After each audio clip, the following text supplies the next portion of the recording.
Peki olur ki, bəzən bildiyiniz şeyi başqalarına izah eləyə bilmirsiniz. Necə izah edəcəyinizi də bilmirsiniz. Sanki sözlər yetmir və siz özünüz də başa düşə bilmirsiniz ki, o şeyi necə bilirsiniz və yaxud da necə edə bilirsiniz. Velosiped sürmək, bir insana velosiped sürmək necə öyrədilir?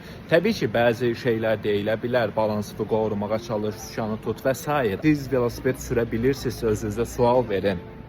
Bunu necə edirsiniz?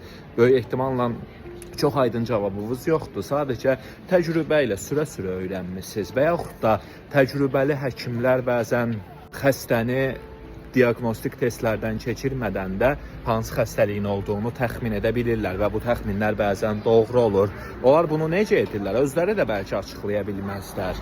Ya da psixoloqlarda da bu belə olur. Bəzən gördüyümüz bir insan avtomatik olaraq beynimizdə analiz eləməyə başlayırıq və bəzən də təxminlərimiz doğru ola bilir. Amma yenə necə edirik bunu? Heç özümüz də bilmirik. Buna psixologiyada tacit knowledge deyilir.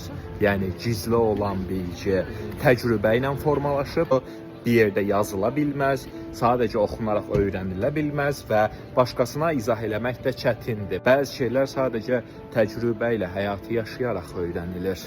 Necə deyərlər? We know more than we can tell.